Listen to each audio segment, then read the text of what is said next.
2019 के महासमर में मुकेश सहनी बिहार में ही तीनों सीट बुरी तरह से हार गए थे। 2024 में राजद सुप्रीमो ने फिर कैसे कर लिया भरोसा? क्या मोतिहारी से अखिलेश सिंह के बेटे आकाश को टिकट देने जा रहे हैं मुकेश सहनी? क्या झंझारपुर से गुलाब यादव इस बार वीआईपी के सिंबल पे उतरेंगे? गोपालगंज के लिए किसके साथ क्या डील किया जा रहा है? देखिए ये वीडियो। नमस्कार, आप देख रहे हैं अमृत वर्षा न्यूज। आपका स्वागत है। बिहार में लोकसभा चुनाव की रणभेरी बज उठी है। आरजेडी के द्वारा 22 सीटों पर अपने उम्मीदवारों के नाम का ऐलान कर दिया गया है। देखिए, जो वामपंथी पार्टियां हैं सीपीआई, सीपीएम, माले, उनके द्वारा भी उम्मीदवारों के नामों की घोषणा कर दी गई है। बच गई है कांग्रेस की 9 सीटें तथा वीआईपी की 3 सीटें। जी हां, वीआईपी मुकेश सहनी की पार्टी है। मुकेश सहनी अभी चुनाव प्रचार के दौरान हेलीकॉप्टर में लगातार तेजस्वी यादव के साथ दिख रहे हैं। कल एक वीडियो भी वायरल हुई थी तेजस्वी यादव तथा मुकेश सहनी की मछली प्रकरण को लेकर। हम ये बात नहीं करेंगे। देखिए, वीआईपी पार्टी को 3 सीटें राजद सुप्रीमो लालू प्रसाद यादव ने दी हैं।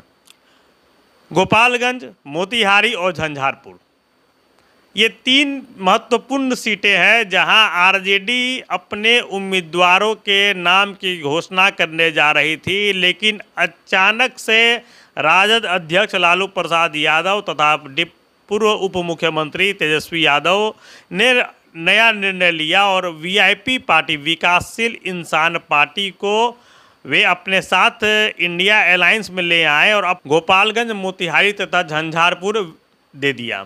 देखिए, गोपालगंज, मोतिहारी, झंझारपुर तीनों सीट पर अभी वीआईपी के द्वारा उम्मीदवारों के नामों की घोषणा नहीं की गई है, लेकिन जहां तक सूत्र बताते हैं कि मोतिहारी सीट से कांग्रेस के प्रदेश अध्यक्ष, राज्यसभा के सांसद डॉक्टर अखिलेश सिंह के पुत्र आकाश सिंह उम्मीदवार हो सकते हैं। 2019 के लोकसभा चुनाव में मोतिहारी सीट महागठबंधन में सीटों के बंटवारे के तहत तत्कालीन रालोसपा को मिली थी। आरएलएसपी उपेंद्र कुशवाहा की पार्टी थी। उपेंद्र कुशवाहा 2024 में एनडीए के साथ हैं। अब उनकी पार्टी का नाम राष्ट्रीय लोक मोर्चा है। आरएलएसपी जब उनकी पार्टी थी तो उन्हें मोतिहारी सीट 2019 के लोकसभा चुनाव में सीटों के बंटवारे के तहत मिला था, जहां से अखिलेश सिंह के पुत्र आकाश कुमार उम्मीदवार थे।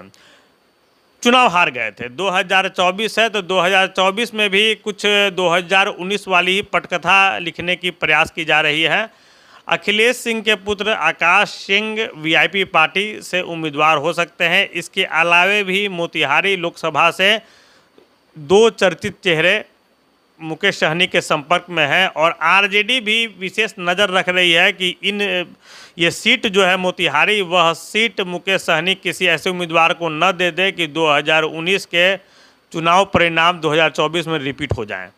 अब झंझारपुर तथा गोपालगंज में भी कमोबेश यही हाल है। झंझारपुर में गुलाब यादव फिर से कैंडिडेट हो सकते हैं वीआईपी के। देखिए, गुलाब यादव आरजेडी से जुड़े रहे हैं। झंझारपुर से वे पिछले बार आरजेडी के उम्मीदवार थे, इस बार वे वीआईपी के हो सकते हैं। धन बल से वे भी अखिलेश सिंह की तरह ही काफ़ी मजबूत हैं। तो गुलाब यादव पिछले दिनों विधान परिषद के चुनाव में निर्दलीय भी जिताया था और अपना राजनीतिक दम दिखाया था। तो यह भी संभव है कि गुलाब यादव को वीआईपी अपनी पार्टी की तरफ से उम्मीदवार डिक्लेयर कर दे। गोपालगंज में एक रिटायर्ड आईएएस अधिकारी और एक बड़े डॉक्टर। देखिए, गोपालगंज के बारे में बता दें, सुरक्षित सीट है तो वहाँ पे भी लगातार लोग मुकेश सहनी से संपर्क कर रहे हैं। 2019 में भी मुकेश सहनी को 3 सीटें मिली थी, मधुबनी, मुजफ्फरपुर तथा खगड़िया। 3 में 2 सीटें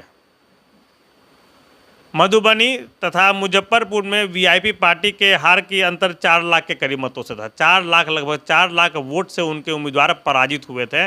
मुकेश सहनी खुद खगड़िया से उतरे थे, जहां 2.5 लाख के करीब वोट से वह चुनाव हार गए थे। इतने बड़े अंतर से चुनाव में हारने के बावजूद राजद सुप्रीमो लालू प्रसाद यादव ने मुकेश सहनी पे फिर से भरोसा जताते हुए 2024 में भी अपने कोटे से 3 सीटें दे दी हैं। यह साधारण बात नहीं है। तो अब मुकेश सहनी को 2024 में अति पिछड़े वोटरों का कितना साथ मिलता है और मुकेश सहनी के साथ आने से आरजेडी के तमाम 23 सीटों पे तथा कांग्रेस तथा वाम दलों के अन्य सीटों पे उम्मीदवारों को कितना सहयोग मिलता है, यह तो चुनाव परिणाम के आने के बाद पता चलेगा। लेकिन फिलहाल गोपालगंज, झंझारपुर तथा मधुबनी के लिए उम्मीदवारों के डिक्लेरेशन में वीआईपी पार्टी अभी तक आगे नहीं निकल पाई है। देखिए, चुनाव अब सर पर आ गए हैं, फिर भी इन तीनों सीट पर अभी तक उम्मीदवारों के नामों की घोषणा नहीं की गई है। मुकेश सहनी तेजस्वी यादव के साथ घूम रहे हैं, वहीं उनके पार्टी के लोग, उनके पार्टी के सिपह सलार उम्मीदवारों को टटोल रहे हैं। तो बहुत जल्द तीनों सीटों पर नामों का ऐलान हो जाएगा, उम्मीदवारों को सिंबल दे दिए जाएंगे। लेकिन मुकेश सहनी के लिए एक बहुत बड़ी अग्नि परीक्षा है कि 2019 में मिले 3 सीटों पर करारी पराजय को ये 2024 में 3 सीटों पर ज़बरदस्त जीत के साथ बदल पाते हैं कि नहीं, और इसके साथ ही उनकी राजनीतिक पटकथा भविष्य में क्या लिखी जाएगी यह भी तय हो जाएगा। आप देखते रहिए अमृत वर्षा न्यूज़। धन्यवाद। हमसे जुड़े रहने के लिए हमारे YouTube चैनल को सब्सक्राइब करें और नई वीडियो की नोटिफिकेशन के लिए बेल आइकॉन को दबाएं। अगर आप ये वीडियो Facebook पर देख रहे हैं तो लाइक जरूर करें और ज्यादा से ज्यादा शेयर करें। धन्यवाद।